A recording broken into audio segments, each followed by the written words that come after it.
Good afternoon, everybody. Welcome to the Israel Brief, where you get your top stories making headlines every Monday to Thursday right here on this platform. And we are brought to you by Lay of the Land and hosted by me, Rolene Marks. And as you can no doubt tell, it is still absolutely freezing and rainy in Israel as the storm Carmel batters parts of the country. So while you're staying warm and safe in the northern hemisphere or lounging on the beach in the southern hemisphere, let's take a look at your top stories. Israel will become the first country to roll out a fourth vaccine effective immediately.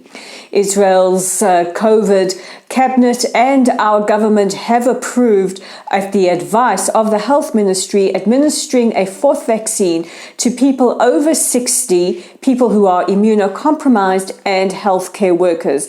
This is as stats go up in the country. The morbidity rate is rising and Omicron numbers are doubling. The Home Front Command has been given the go-ahead to mobilize and start giving the jabs as soon as possible.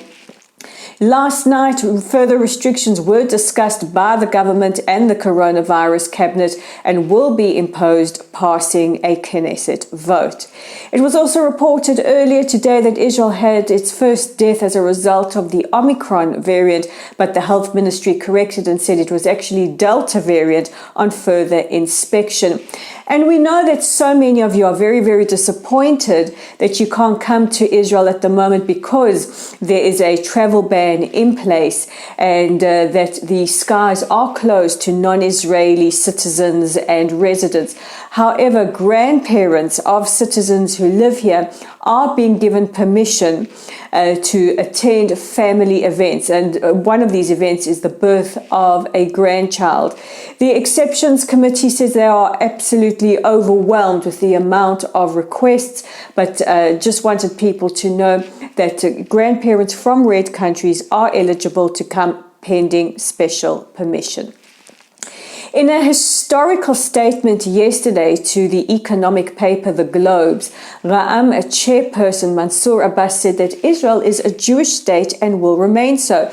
Now, this is historical because this is a departure from previous statements by Arab parties that stated that Israel is a state of all its citizens and campaigned to change the law of return, which gives anybody who is Jewish or can prove that they are Jewish instant citizenship.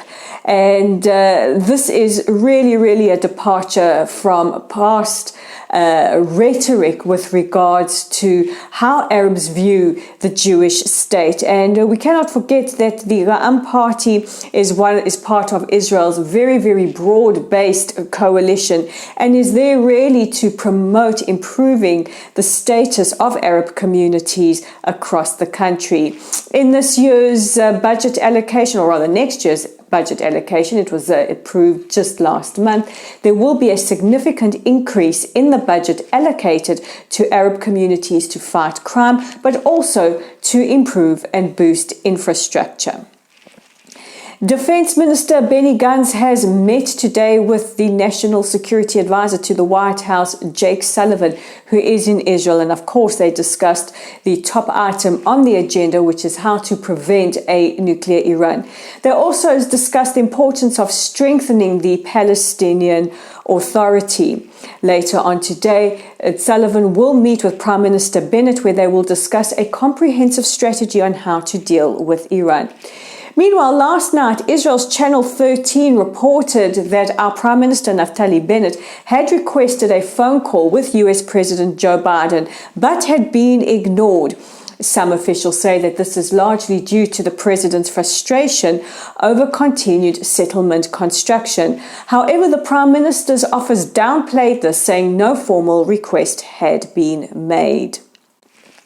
And our last story yesterday, we told you that Hamas and Palestinian Islamic Jihad have agreed to significantly increase the amount of terror attacks in the West Bank and Jerusalem. And we have seen a significant uptick in lone wolf terror attacks over the last month.